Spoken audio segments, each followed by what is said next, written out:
Web series story expert presents house of games. इस film की शुरुआत होती है एक लड़की से। उसके हाथों में एक बुक है। वो इसकी राइटर मार्गारेट फोर्ड को देखकर उसके पास जाती है। इस बुक पर वो मार्गारेट के सिग्नेचर लेते हुए बताती है कि उसने ये बुक 2 बार खरीदी है। मार्गारेट ने इस पर खुशी जताई। मार्गारेट एक सक्सेसफुल साइकेट्रिस्ट है। हाल ही में उसने OCD यानी ऑब्सेसिव कंपल्सिव डिसऑर्डर पर बुक लिखी थी। जब ये बुक छपी तो बहुत सक्सेसफुल हुई, पर इन सब के बाद भी मार्गारेट संतुष्ट नहीं है। आज उसके सेशन में एक लड़की आई है। इस पेशेंट को सपने में कोई जानवर दिखता है, पर उसे नहीं मालूम कि ये कौन सा जानवर है। वो कहती है, मुझे उस जानवर का फेस क्लियरली नहीं दिखता। इस सेशन के बाद वो एक ओल्ड लेडी के पास जाती है। इस लेडी से उसका क्या रिश्ता है, ये कहानी में हमें आगे पता चलेगा। मार्गारेट उस लेडी से अपने पेशेंट के ड्रीम के बारे में डिस्कस करती है। उस लेडी ने कहा, तुम्हारी ज़िंदगी तुम्हारे सामने से गुजरती जा रही है। अब तो तुम सक्सेसफुल हो, तुम्हारी बुक बेस्ट सेलर बन चुकी है। तुम्हें अपनी सक्सेस को एंजॉय करना चाहिए। ये दिन हमेशा नहीं रहेंगे। पर मार्गारेट अभी अपने लाइफ से संतुष्ट नहीं है। एक दिन उसके सेशन के दौरान एक पेशेंट आया, बिली हान। इस सेशन के दौरान उसने बताया कि मैं एक कंपल्सिव गैम्बलर हूँ।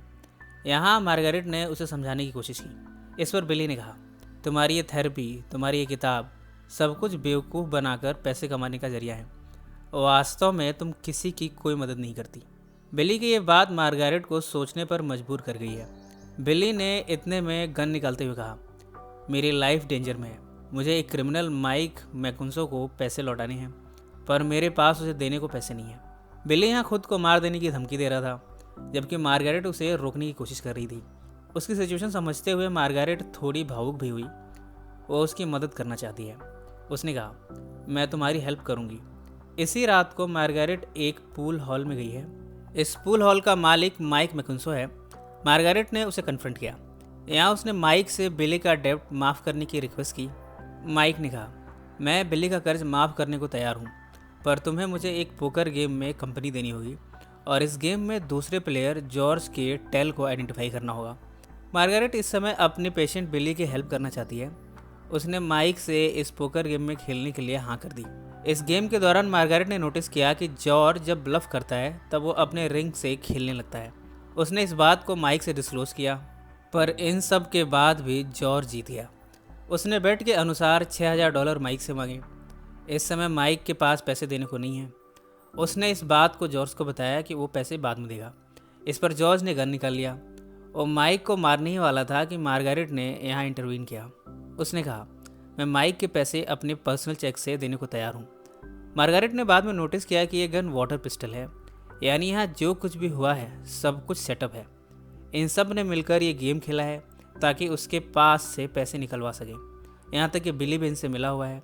मार्गारेट ने पैसे देने से इनकार कर दिया।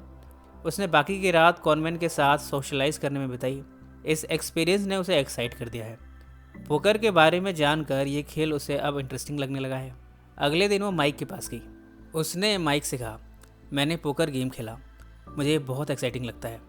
मैं इस कॉन गेम के बारे में और भी जानना चाहती हूँ। माइक को ये सब जानकर मार्गारेट पर शक हुआ। माइक के शक को दूर करते हुए मार्गारेट ने कहा, मैं इस कॉन गेम के एक्सपीरियंस को अपनी अगली किताब में लिखना चाहती हूँ। माइक ने हाँ तो कर दिया, पर उसे मार्गारेट के इरादों पर डाउट है। इन सब के बाद मार्गारेट इस गेम को समझने अक्सर माइक के पास आ जाती है। माइक भी उसे कई ट्रिक्स सिखाता रहता है। एक बार इन्होंने होटल रूम में भी इस गेम को खेला। ये रूम किसी और के नाम पर बुकड है। दोनों ने इसे चोरी कर लिया।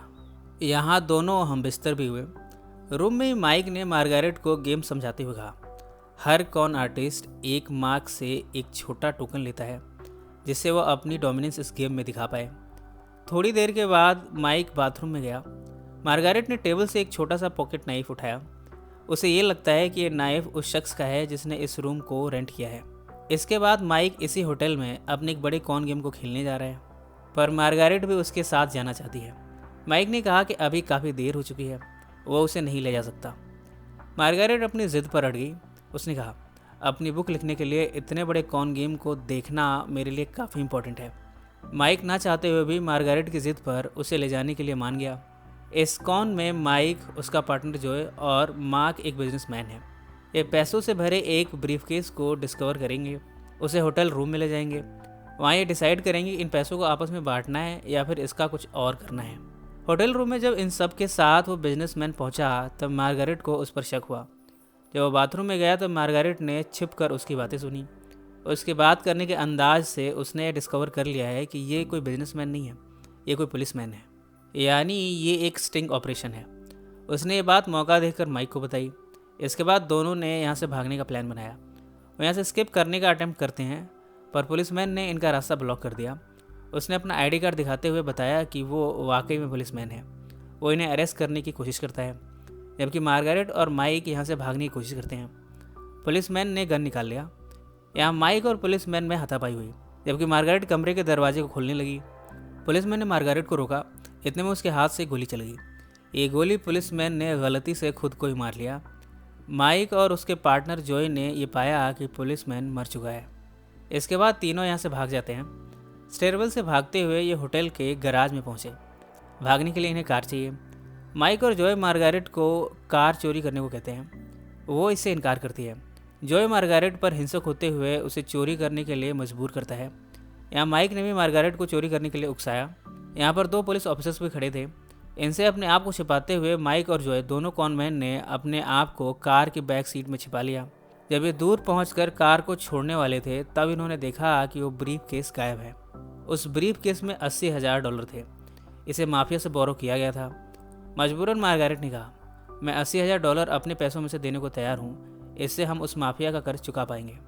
माइक ने मार्गारेट से कहा, हम तीनों को अलग अलग हो जाना चाहिए, इससे पुलिस का अटेंशन हम पर नहीं आएगा। होटल में एक पुलिसमैन की मौत हुई है, इस केस की छानबीन में हम फंस सकते हैं। माइक यहाँ से भागते हुए फ्लाई करने का मन बना चुका है। ये सब देखकर मार्गारेट को बहुत गिल्ट हुआ है। कुछ दिनों बाद मार्गारेट ने बिली को देखा। वो वही रेड कलर की कार चला रहा है जिसे मार्गारेट ने होटल के गैराज में चुराया था। उसने बिली को फॉलो किया। वो उसे एक बार में ट्रैक करती है। यहाँ वो देखती है कि बिली और माइक के साथ उसका ग्रुप भी है। यहाँ वो इन सब पर स्पाई करती है। यहाँ पर वो शख्स भी है जिसका होटल रूम मार्गारेट ने माइक के साथ मिलकर चोरी किया था। इन सब के साथ ही वो अंडरकवर पुलिसमैन भी है जिसे मार्गारेट ने मरा हुआ समझ लिया था। ये सभी आपस में डिस्कस कर रहे हैं कि किस तरह इन्होंने मार्गारेट को बेवकूफ़ बनाकर $80,000 लूट लिए। ये मार्गारेट की बेवकूफ़ी का मजाक भी उड़ा रहे हैं। एक के बाद एक किस तरह घटनाओं को इन्होंने प्लान किया और मार्गारेट के सामने इन्होंने एक्ट किया। इस पर सभी हंस रहे हैं। यहाँ इनकी बातों से मार्गारेट को यह भी पता चला है कि जो नाइफ होटल रूम से उसने उठाया था वो दरअसल माइक की थी। उसने इनकी बातों से ये भी सुन लिया है कि आज की रात ही माइक लास वेगास फ्लाई करने वाला है। मार्गारेट एयरपोर्ट पहुँचती है। यहाँ वो माइक का इंतज़ार करती है। जैसे ही माइक आता है उसके पास जाती है। वो कहती है, मुझे यहाँ पुलिस का बहुत डर लगता है, मेरी सारी सेविंग्स भी ख़त्म हो गई हैं, मैं तुम्हारे साथ मिलकर एक नई ज़िंदगी शुरू करना चाहती हूँ। माइक को भी मार्गारेट की बातों पर यकीन हुआ। इसके बाद दोनों रिस्ट्रिक्टेड बैगेज हैंडलिंग एरिया में जाते हैं। यहाँ बातों बातों में मार्गारेट के मुंह से निकल गया कि उसने माइक की नाइफ़ चुराई थी। इससे माइक को शक हुआ कि भला मार्गारेट को ये बात कैसे पता कि वो नाइफ़ माइक की थी। उसे समझ आया कि मार्गारेट ने ज़रूर उसकी और साथियों की बातें सुन ली हैं, वो उसके साथ कोई ट्रिक खेल रही है।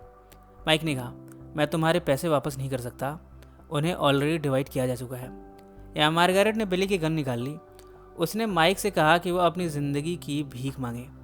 माइक ने उसे सीरियसली नहीं लिया, वो उसे ब्लफ कहकर बुलाता रहा। इस पर मार्गारेट ने माइक के पैर में गोली मार दी। माइक ने मार्गारेट को कर्ज करना शुरू किया। इस पर माइक को उसने 5 बार शूट किया। वो यहीं मर गया। मार्गारेट ने माइक से बदला लिया क्योंकि उसने न सिर्फ उसे बेवकूफ़ बनाया पैसों के लिए, बल्कि उसके जज्बातों के साथ भी खेला।